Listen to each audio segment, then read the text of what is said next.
We are sitting here with Professor Tom Simmons from the English department at the University of Iowa. Would you like to briefly introduce yourself and how you are associated with the university? Sure. I came here in 1992 as an assistant professor and then sort of moved kind of speedily up to associate professor. Before that, I was an assistant professor of humanities at MIT in Boston, Massachusetts, Cambridge, really. And before that, I got a PhD in English from UC Berkeley in 1988 with a subspecialty in poetry writing under the direction of Robert Pinsky. So that's how it all started. Okay, great. So our topic of discussion today is going to be W.D. Snodgrass. William Dewitt. Yes. Great name. He was often described as a founder of confessional poetry. Now, could you describe for us what exactly confessional poetry is and just kind of some of its major Sure. characteristics? It was, he was a lovely man in general, and he was a wonderful teaching poet. One of the things that was most important about him was his legacy of students, which is also a great Iowa legacy. And Anne Sexton is the key one I want to mention something about today. But it used to piss him off when people said he was the founder of confessional poetry, because he made distinctions that were interesting and important. The phrase actually comes from a review that M.L. Rosenthal wrote in 1959, primarily about Robert Lowell, but also kind of gathering in Snodgrass. And it's an interesting name, and it was a name that stuck. But Diane Middlebrook, in her biography of Anne Sexton, points out that it seems to have this implication of shame, where what really interests Snodgrass particularly is self-knowledge. And Lowell and Snodgrass handle it very differently. Lowell is a kind of brilliant, highly intellectual, rather disaffected first-person voice who is trying to channel all of American history through the Lowells and through him specifically, with a first-person narrator that often is a shame, but also at other times is actually quite ferocious and capable of doing all kinds of interesting intellectual damage. What was new about Snodgrass was that he actually wanted to speak about his life as a first-person narrator. In the case of Hart's Needle, going through a divorce and losing custody of a child. And that was new. It was new for lots of reasons, and it's hard to recreate that environment right now because lots of us have been through that. That's 50% of the adult population's experience. But it was new. It was certainly quite new in 1957 when he composed the poems, and it was even new in the spring of 1974 when I was an undergraduate at Stanford, and Timothy Deacon, who was my second poetry teacher, actually had a sequence called Occasional Uncles, which was based on Hart's Needle. And though I didn't read Hart's Needle at that time, it was clear that Deacon had a deep debt to Snodgrass. So I think Snodgrass wanted it to be clear that he wasn't confessing anything. He was asserting a new and unwanted relationship that he had with the world, and he was doing it through the one medium where he felt as if he had some modicum of control, which was poetry. So I guess the next question would be that during our correspondence, you did mention that you were also familiar with Hart's Needle very well. I guess would you mind reading maybe? Sure, I'll read the last section. It's in 10 sections. From a poet's point of view, especially a formalist, it's fascinatingly constructed. The longest section is 9. The longest section is 9, which I think has 18 stanzas, which interestingly is set in a museum of natural history. It's the natural history of what it means to be human and how civilizations were quite thin. And the structure, the syntactic and stanzaic structures in each section differ dramatically. One of them in particular, number 7, number 8, which has 14 stanzas, has one of the most ingenious unraveling rhyme schemes that I've ever seen. You can see Snodgrass, the formalist, trying to show through form how one's own life can unravel. It's really brilliant. But 10 I think is the key, because it's the one place where he gets something back that he didn't expect. And it's the last poem, so this is it. The vicious winter finally yields the green winter wheat. The farmer, tired in the tired fields he dare not leave, will eat. Once more the runs come fresh, prevailing piglets stout as jugs, harry their old sow to the railing to ease her swollen dugs, and gain colts trail the herded mares that circle the pasture courses. Our seasons bring us back once more like merry-go-round horses. With crocus mouths, perennial hungers, into the park spring comes. We roast hot dogs on old coat hangers and feed the swan breadcrumbs, pay our respects to the peacocks, rabbits, and leathery Canada goose who took last fall our tame white habits and now will not turn loose. In full regalia, the pheasant cocks march past their dubious hens. The porcupine and the lean red fox trot around bachelor pens, and the miniature painted train wails on its oval track. You said, "I'm going to Pennsylvania," and waved, and you've come back. If I loved you, they said I'd leave and find my own affairs. Well, once again this April, we've come around to the bears, punished and cared for.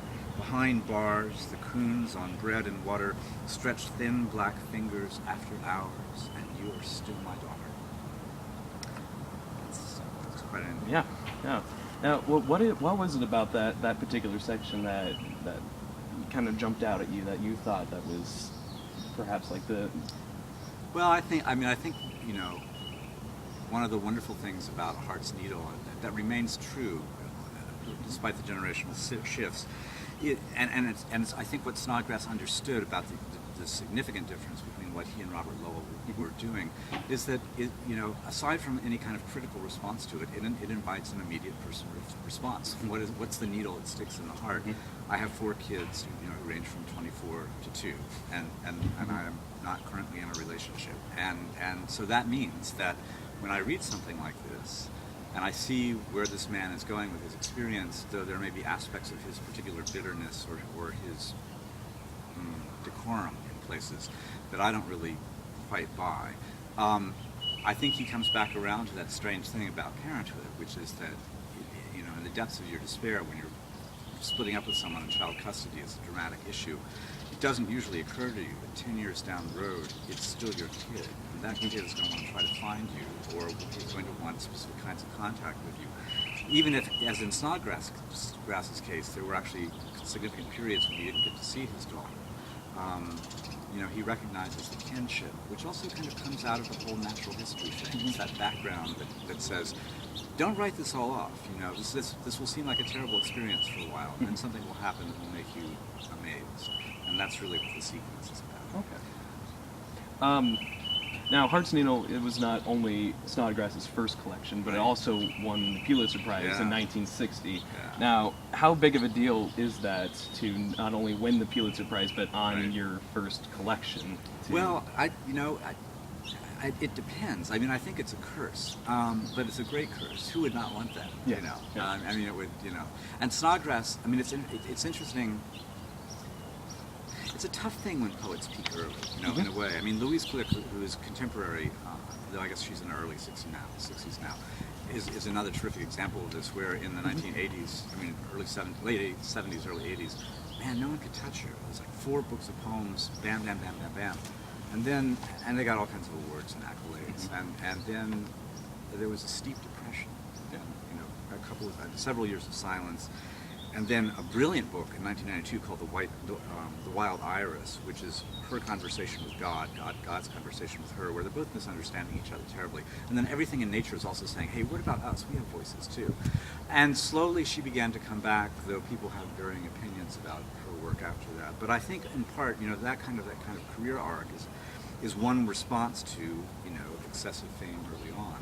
On the other hand, Snodgrass was really at the peak of his game early, and by 1960 he already had quite a following. He'd been teaching at the Antioch summer program, right? And Anne Sexton was actually going to be publishing her first book only a year later, To Bedlam and Partway Back. But there were a whole list of poets that he influenced, and then a whole group of poets that he knew quite well: John Berryman, Ted Retke. The general group of poets that sort of slid back and forth between the university and the public eye that were in that generation. Louise Bogan is another one, somewhat neglected. But I think, he went on to do, my impression of his career is that he went on to kind of echo what he had done in Heart's Needle because he wasn't sure what else to do after that. For about 15 years remains Boy Made of Meat. But then when the Führer Bunker came out in 1977, that was something new. You could hear him progressively unlearning two key things. One was what it meant to be a formalist poet, and one was what it meant to be a first-person voice that was actually being contained within the culture of expectation of what a first-person voice would do, rather than breaking out and trying something new. So there are all kinds of strange voice experiments that go on in the Führer Bunker. There's the proposition that all of this is horribly intrinsic to civilization, but it needs to be worked out because we don't really understand ourselves unless we understand how deeply interwoven in our entire lives evil is. And there are different voices from the ones that he's used before. So I think that, as all good poets have to do at different times, he paused for a bit and then he remade himself. And I think he was doing that up to his death in 2009. But yeah, he graduated with an MFA from Iowa in 1953, and then, meteoric rise. Yeah. It's hard to know. It's hard not to plateau. Yeah. Anyway, I'm sorry. Yeah, that's fine. You mentioned earlier that his greatest legacy was not necessarily in his work, but in his students and his teaching. Yeah. Would you want to elaborate a little more on Yeah, that? well, I think, and it's funny because I hadn't thought about this until later, but you probably could have found somebody much more laudatory about Snodgrass's work than I am, which is sort of an awful thing to say because he's a terrific poet, and he really did things that nobody else did at the time. And his formal experimentation was better than much of what was being done at the time, even though there was a lot of it. For me, in general, there is still a kind of distance. There's a slight remoteness to the way he constructs his language, the way he constructs his eye, that makes me feel as if something's being withheld. But let me show you this thing. This is what Diane Middlebrook wrote about Anne Sexton finding Snodgrass. In 1957, three academic poets, Donald Hall, Robert Pack, and Louis Simpson, edited an anthology called New Poets of England and America. That was what everybody was reading at the time, and that was what Sexton picked up because it was part of her therapy with Dr. Martin Warren, and that was where Heart's Needle first appeared in book form. And Sexton talks a little bit about how it works, but what she says about it in terms of Sexton is this: the impact of Heart's Needle on the poetry world was also dramatic and immediate. In retrospect, this poem can be singled out as the first in what became known as the confessional mode of contemporary poetry, mainly because it was emulated by Robert Lowell, the most influential poet in Boston, perhaps in America at the time. Snodgrass had been a student of Lowell's at the University of Iowa. When Heart's Needle came out, Lowell was trying to write about similar domestic and unpoetic themes, but there's a sort of explanation about how Lowell and Snodgrass are different. But reading Heart's Needle at her dining room table amid the clutter of her worksheets with the laborious templates of rhyme and meter, Anne Sexton felt much the same as Robert Lowell. She later told Snodgrass, "When I read your poem that first time, leafing through the anthology, it walked out at me and grew like a bone inside of my heart." His example emboldened her to take a formally elaborate but emotionally direct approach to autobiographical material. And so what she does is to start writing the poems that eventually culminate in the late poems of the first book, the 1960-1961 poems, the most astonishing of which is the double image, which is actually set up quite a lot like Heart's Needle. And you've got this mother who has lost custody of her children because she's been in a mental hospital. You've got the grandmother who is authoritative and can do no wrong, but she's dying of cancer. And you've got Sexton trying to lay out some form in which the narrator recovers her authority as a mother and also establishes her authority as a narrator. And rather than doing it the way Snodgrass does it in terms of the Korean War, in terms of old soldiers who never win the battles they are fighting, which is like a non-custodial father, Sexton sets it up in terms of a wealthy parent wanting to have portraits painted. And it's the way that the two women glare back at each other across the poem, with one of them dying, desperate for the life of the daughter, but also hating the daughter, and the daughter feeling all of this and somehow knowing that at the base there has to be a connection with her daughter, or she won't be able to find herself. she picks up the best stuff that Snodgrass does in Heart's Needle, and she magnifies it.